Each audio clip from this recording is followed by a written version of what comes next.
Hey, what's up, guys? Brian Savage here with you. And up on the bench today, we have another guitar. And this is a Lotus.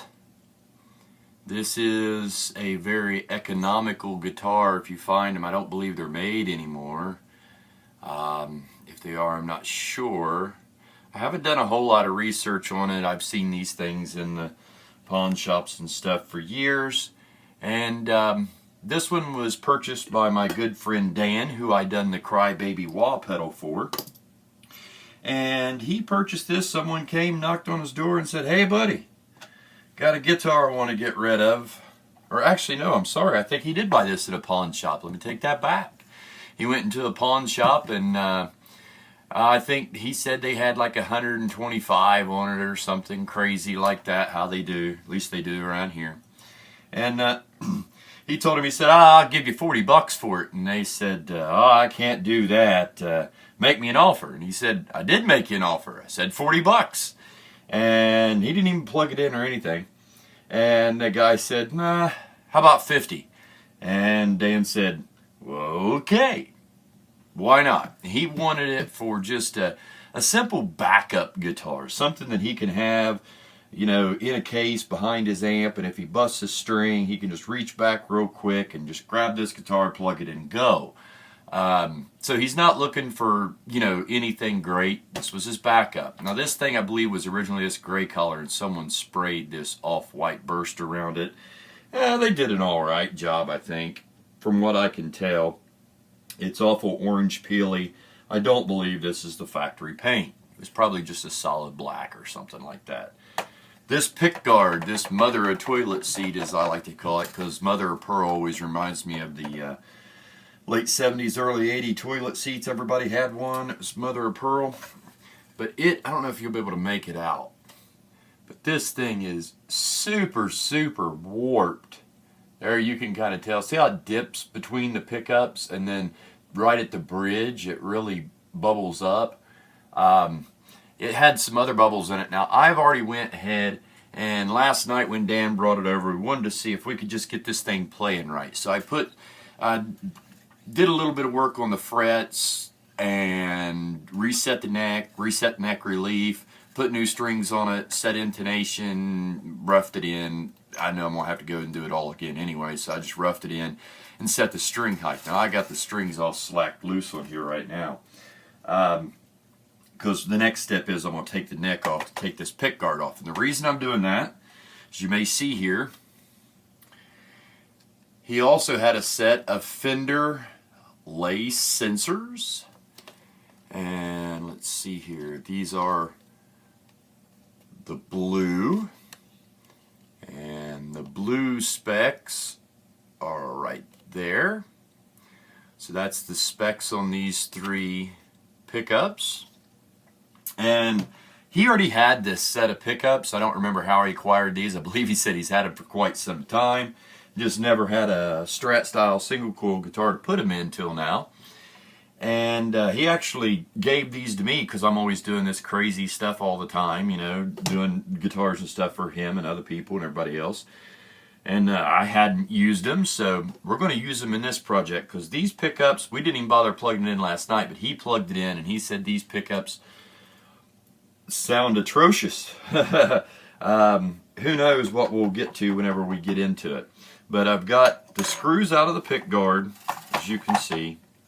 I have the screws out of the output jack already in my little handy dandy container. We're going to open it up. Again, I've already got the string slacked.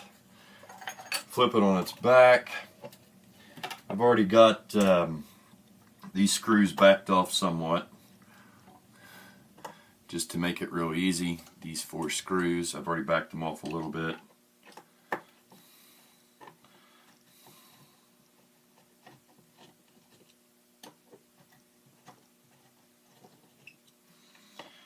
Now, I don't know of any particular order you're supposed to take these off in. I do know that whenever I tighten them down, I like to tighten down the neck side, you know, tighten them all down kind of evenly just to snug, and then I tighten these two down, and then I tighten these two down. Just because a lot of times there's shims and things in there, and you want to make sure you compress them right and all this to get a good neck angle. This had some shims in it, but the shims were unnecessary actually. It had too much tilt on the neck, and that may be of who knows why. But I think it was something like, looked like to be like 10-12 degrees. I mean, it was a significant amount. Alright, we're all loose here.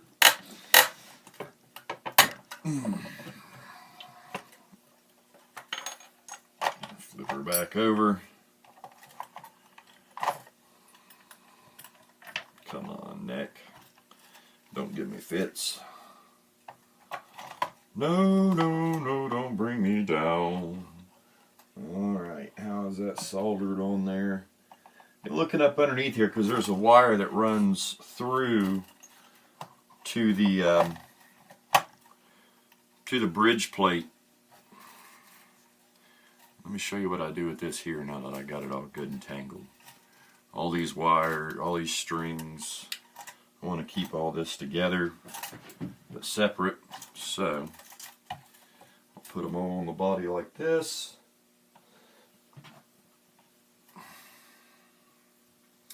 And I usually have a Velcro, oh there it is, there they are. Some Velcro, these are simply just to wrap up your cords.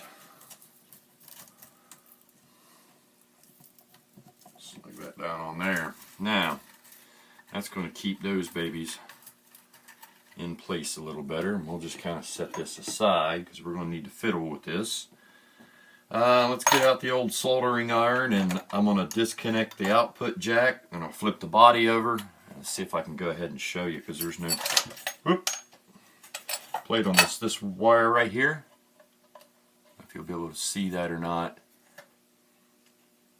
There's a black wire that comes through the body and solders right there. I'm going to have to take that solder joint loose so I can pull that wire back through, as well as taking the wires off of the output jack pin, desolder them so that I can pull that wire through, and then we're going to replace pickups in this baby. So I'm going to go ahead and do that. If you guys have never done this kind of thing and you want to give it a shot because you have a inexpensive guitar, or a guitar that you don't have much in, and you think it's a good candidate maybe for a pickup swap, take your time, make a wiring diagram first. In fact, let me show you some of the stuff that I do. Now this right here, I had a guy on YouTube ask me a question about my Ultra 3 and how the output jack on it is, and he had a problem. So I just simply drew this out right here, and this is how the output jack to the little plug and all the wires and this and that. And that's how that thing works. If you don't know, like on this, I always know that the outside shielding wire is the ground, the white wire is the positive. Of course, the tip is positive, and you can look, and that's where that lug is. It's the one sandwiched between the two pieces of circuit board. And the ground lug, of course, is the outside of the jack, which is the center part of this. So make sure, if you don't know, you take special care to draw out or take photos of how it's wired so that you can wire it back up. And that'll help you out when it comes to reassembly and take some guesswork out or some research you have to do, unless you're putting in different circuitry or you want to wire it different. Like, for instance, this is a volume tone, and this is the tone for this, and this is the tone for these two. I believe how this one's set up, most Strat style. I don't like that. I set mine up so that I have a volume overall tone, and the tone works all three pickups. This volume works simply just the bridge, and this I make a volume that works both of these.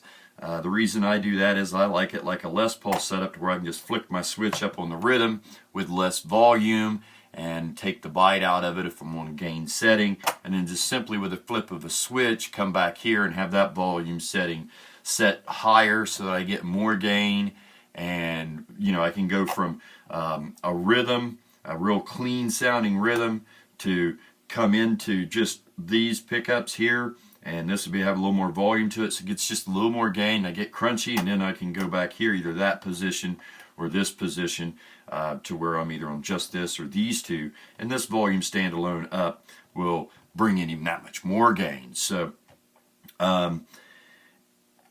you know, there's ways to wire these things for this as a, you know, for phasing and all those kind of things. So if you want to change those things, I suggest looking at Seymour Duncan's website. They probably have the best selection that I know of wiring diagrams for any style of pickup configuration, active, passive. Now, a lot of that, of course, applies to their brand of pickups and will have their color of wire. You know, especially when you get into the crazy active circuitries with, or mid boosts and all these wild things, if you're doing a bunch of different modifications. But you know, something simple, stock setup like I believe I'm gonna run into when I flip this thing over, I think will more than adequately, you know, you'll be able to find those everywhere, and it'll be really easy. But all right, well, I'm going to get to doing some soldering, and I won't waste your time looking at all that kind of craziness. Till then, guys, share the music, share the love. I'll come back to you, and when we do, we'll have these lace in this reassembled, and I may end up just making a new pick guard, because although this thing's pretty, I know I'll never get it back to flat. All right, see ya. Have a good day.